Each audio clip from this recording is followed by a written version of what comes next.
For decades, if you thought about big business in India, you probably thought of one name, right? Reliance. But, while they were busy getting into our phones and our shopping carts, a new player was, well, they were quietly buying up the actual ground beneath our feet. We're talking ports, airports, power lines. That player? Adani. And this is the story of an incredible clash. You've got one titan that controls what we all consume, and another that controls how it all gets to us. So the real question isn't just who's going to win, it's who is going to build the India of tomorrow. Okay, let's break this down real simple. Think about it like this. Reliance lives in your pocket. It's your Jio connection, it's the stuff you buy at the retail stores. They are the absolute masters of the consumer world.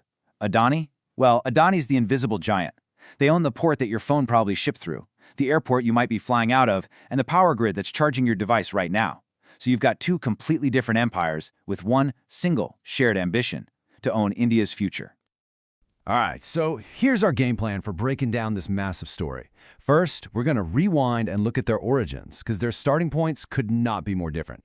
Then, we'll get into the nuts and bolts of how each one actually makes money today. After that, we're jumping to the future, looking at the battlegrounds where they are about to collide. We'll also cover the huge risks that could trip them up, and we'll finish with 3 solid lessons for anyone out there building or investing. All right, first up, origins. To really truly understand where these two giants are going, you have to know where they came from. These aren't just cool backstories. They are literally the DNA of their entire strategy today. So, just look at this timeline. It shows 2 totally different ways to build an empire. Reliance played a vertical game. What does that mean? They started with one thing, polyester, and then just worked their way backwards, owning the entire chain right down to the actual barrel of oil. Adani, on the other hand, played a horizontal game. They started by just moving stuff for other people, and then they expanded outwards to own all the different ways things move: ports, power grids, airports. So you could say one built a tower and the other built a web. So let's zoom in on Reliance first. How did that vertical tower strategy lead to the consumer machine we see today? Well, it's a classic story, really. An old world business funding a brand new world ambition. Today we see Reliance and we immediately think of Jio or Reliance Retail. But here's the secret. That's not where the real muscle is. The core engine, the absolute cash cow that pays for everything else, is still their massive oil-to-chemicals business. The profits they make from refining oil and making plastics are what funded the moonshots. Things like building a nationwide 4G network from scratch. So this is the master plan. It's called building a consumer stack, and Reliance wants to own every single layer. It starts with a barrel of crude oil, and it ends with the data plan on your phone and the groceries in your shopping bag. I mean, it is an absolutely breathtaking vision of total control over the value chain. Okay, time to flip the coin and look at Adani. If Reliance is busy building the consumer software for India, then Adani is building the physical hardware that all of it runs on. See, Adani's empire is all about concrete and steel, hard assets. They are the biggest private port operator, the biggest private airport operator, and a huge force in moving electricity across the country. These aren't just businesses. You've got to understand they are the foundational pillars of the entire Indian economy. And that's Adani's strategy in a nutshell. They don't really care about selling you the final product. They want to own the rails that the whole economy runs on. They control how goods, people, and energy get from point A to point B. And now, they're laying the rails for the future, the physical highways for our digital data and for green energy. For years, these two giants pretty much stayed in their own lanes. You had consumer on one side, infrastructure on the other. But here's the thing. The future isn't one or the other. It's a fusion of both. And that means their paths, well, they're not parallel anymore. They are on a direct collision course. Now you might be thinking, hold on, one sells me a data plan, the other runs a port. Where's the competition? And that is a perfectly fair question. The answer is simple. This fight isn't about their businesses today. It's about who is going to own the core platforms of tomorrow's economy. And this battle is going to be fought on 3 massive fronts. First up, renewable energy. Both of them are pouring billions into green power, everything from making solar panels to building huge energy farms.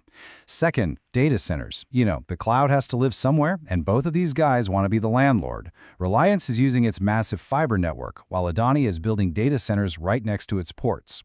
And finally, there's the whole digital ecosystem. Reliance is building the apps on top, while Adani is building the physical highways below. But listen, when you operate at this insane scale, you also face enormous risks. These aren't just little business challenges. We're talking about giant, empire-threatening vulnerabilities. It's not just about ambition anymore. It's about debt, it's about regulation, and it's about public perception. And the most fascinating part, their biggest risks are basically a mirror image of their strategies. For Reliance, the risk is being too powerful and too close to the consumer. Their sheer dominance means they're constantly under the microscope from regulators worried about monopolies.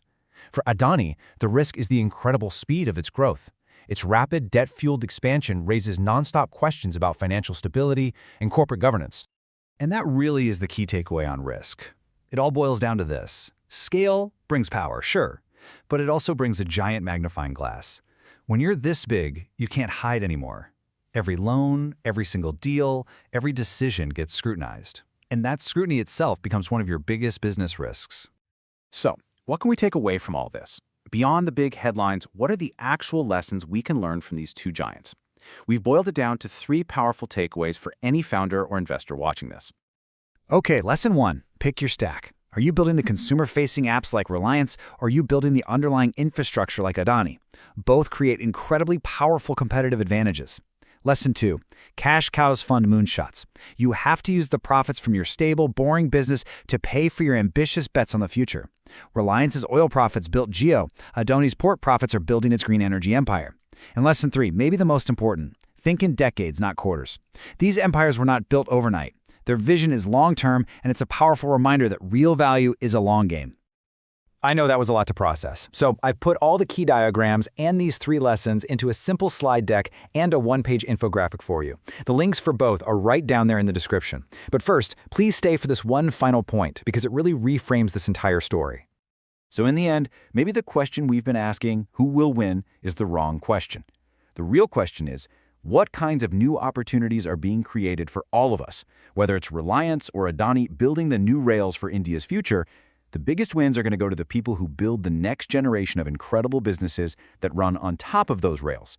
If this breakdown helped you see things a little differently, make sure to like and subscribe to Finologix for more explainers like this one. We drop new videos every Tuesday, Thursday, Saturday, and Sunday.